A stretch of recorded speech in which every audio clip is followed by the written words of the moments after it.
لاہور میں اسموگ کی افریت پر قابو پانے کے لیے کیا کیا پاپڑ بیلے جا رہے ہیں۔ کبھی اداروں میں چھٹیاں کی جا رہی ہیں تو کبھی مارکیٹیں بند کی جا رہی ہیں۔ کبھی فصلوں کی باقیات جلانے والوں کے خلاف کارروائیاں کی جاتی ہیں کہ کسی طرح سے اس مصیبت سے چھٹکارا حاصل ہو سکے، لیکن قرائن بتا رہے ہیں کہ اب اس سے جلدی جان چھوٹنے کی توقع نہیں رکھنی چاہیے۔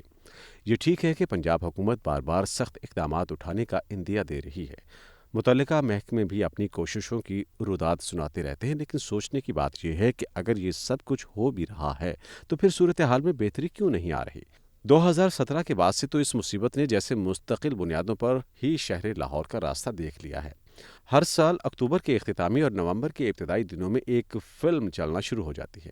اس فلم کے ٹائٹل ہر سال ایک جیسے ہی ہوتے ہیں، جیسے یہ کہ لاہور دنیا کا آلودہ ترین شہر بن گیا، سموگ کے باعث دمے اور آنکھوں کے انفیکشن کے امراض کی شدت میں اضافہ ہو گیا۔ حکومت صورتحال میں بہتری کے لیے ہر ممکن اقدامات اٹھا رہی ہے۔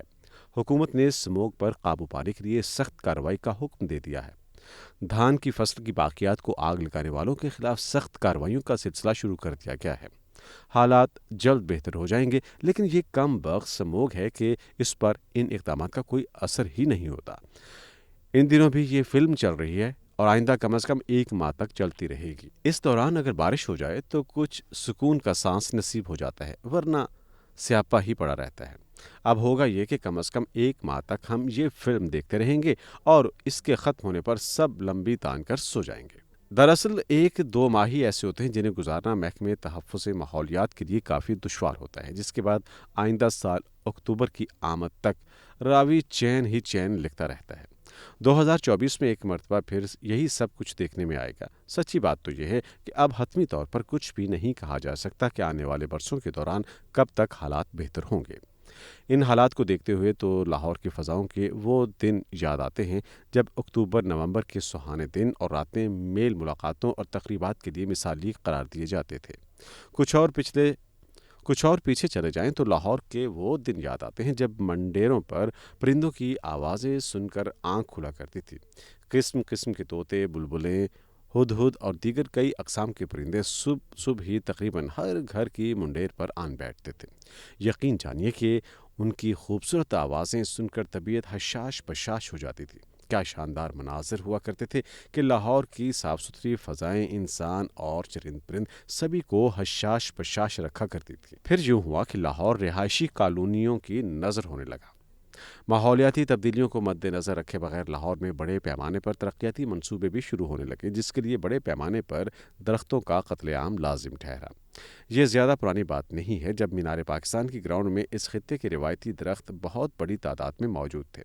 نہ جانے کس عقل مند نے ان تمام درختوں کو کاٹ کر یہاں آرائشی پودے لگا دیے، اور وہ بھی ایسے کہ جنہیں گرمی سے بچانے کے لیے خود سائے کی ضرورت پڑتی ہے۔ اس صورتحال کا سب سے پہلا اثر پرندوں پر پڑا۔ جب ان کے گھونسلے برباد ہو گئے تو انہوں نے بھی لاہور کو خیر بات کہنا شروع کر دیا۔ ہوتے ہوتے لاہور کی فضاؤں میں صرف کوے اور چیلیں ہی باقی رہ گئی، جو آج اتنی زیادہ ہو چکی ہیں کہ ان کے سامنے کسی چھوٹے پرندے کی چلتی ہی نہیں ہے۔ ہدہد، طوطے، بلبلیں سب اڑ گئے اور پیچھے ہم جیسوں کے لیے اپنی یادیں چھوڑ گئے کہ اب ہم بہانے سے انہیں یاد کرتے رہتے ہیں۔ خواہش کرتے ہیں کہ کاش وہ واپس لوٹ آئیں کہ لاہور کی فضاؤں میں پھر ان کی آوازیں گونجنے لگیں، لیکن اب یہ کبھی نہیں ہو سکے گا۔ قرائن بتاتے ہیں کہ اب ہم کنکریٹ کے اسی جنگل میں سانس لیتے رہیں گے اور اپنی سانسوں کے ساتھ آلودگی کے ڈھیر اپنے اندر لے جاتے رہیں گے کہ ہم نے خود ہی اپنے پاؤں پر کلہاڑی ماری ہے۔ آج ہم سموگ کا شور مچا رہے ہیں اور اسے ختم کرنے کے لیے بظاہر بہت مستعدی کا مظاہرہ کر رہے ہیں۔ جب ہم خود اپنے ہاتھوں سے لاہور کو برباد کر رہے تھے تب کسی کو دھیان نہیں آیا کہ ہم کس طرف جا رہے ہیں۔ تب تو سبھی کو صرف یہ پڑی تھی کہ رہائشی کالونیوں سے زیادہ پیسہ بنا لیا جائے۔ سموگ کے ساتھ ہم پانی کی آلودگی کا مزہ بھی چکھ رہے ہیں۔ کہاں تو لاہور میں 100-200 فٹ کی گہرائی میں پینے کا صاف پانی مل جاتا تھا، اور کہاں ہمیں اب اس کی تلاش میں 600-700 فٹ تک نیچے جانا پڑتا ہے۔ باغوں کے شہر کی فضاؤں میں زہر گھل چکا ہے تو اس کا پانی بھی زہر آلود ہوتا چلا جا رہا ہے، لیکن ہماری آنیاں جانیاں دیکھیں جو ختم ہونے میں ہی نہیں آ رہی۔ آج ہم سب لٹھ لے کر سموگ ختم کرنے کی کوششیں کر رہے ہیں، لیکن دیکھا جائے تو بظاہر ان کا کوئی فائدہ نہیں ہونے والا۔ اس کی وجہ یہ ہے کہ سموگ کا باعث بننے والے عوامل کا مستقل بنیادوں پر قلع کما کرنے کی طرف زیادہ توجہ نہیں دی جا رہی۔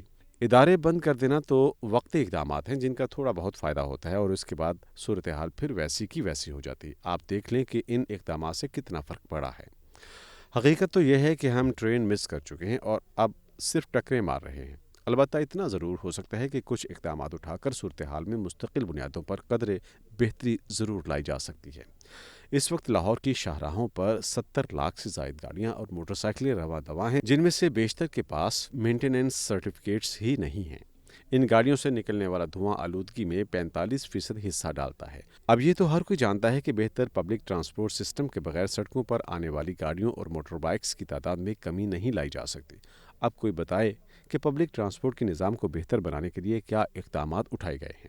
یہ ٹھیک ہے کہ اورنج لائن ٹرین اور میٹرو بسوں پر بڑی تعداد میں مسافر سفر کرتے ہیں، لیکن جن علاقوں میں یہ سروسز نہیں ہیں وہاں پبلک ٹرانسپورٹ کی کیا صورتحال ہے؟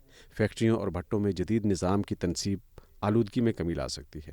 اب محکمہ تحفظ ماحولیات کی طرف سے کئی برسوں سے قرار تو دیا جا رہا ہے کہ جناب ہم بہت زور شور سے یہ نظام نصب کرانے پر کام کر رہے ہیں، لیکن یہ سوال اپنی جگہ موجود ہے کہ اگر ایسا ہی ہے تو پھر کیوں صورتحال بہتر نہیں ہو رہی؟ اس کی وجہ یہ ہے کہ ہمارے ہاں ملی بھگت کے جس کلچر نے اپنی جڑیں قائم کر رکھی ہیں وہ بات کو آگے بڑھنے ہی نہیں دیتا۔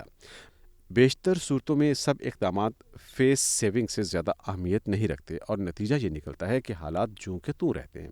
یہ گزشتہ کئی برسوں سے ایسے ہی چلے آ رہے ہیں۔ آئندہ برسوں کے دوران بھی ان کا رخت سفر باندھنے کا کوئی ارادہ دکھائی نہیں دے رہا۔ سو بہتر ہے کہ خود کو ماحول کے مطابق ڈھالنے کی کوشش کریں۔ ان ایام کے دوران لازمی طور پر ماسک کا استعمال کریں۔ دل کے مریضوں اور بچوں کو آلودگی سے بچانے کے لیے خصوصی اقدامات اٹھائیں تاکہ ہم یہ مشکل وقت خیریت سے گزار سکیں۔ ویسے تو اب ہمیں ایسی مشکلات کا عادی ہو جانا چاہیے کہ ہمارے ہاں تو ایک کے بعد ایک مصیبت سر اٹھاتی رہتی ہے، اور سب سے بڑی مصیبت یہ ہے کہ کسی بھی حوالے سے ہماری پالیسیوں میں کوئی تسلسل ہی نظر نہیں آتا۔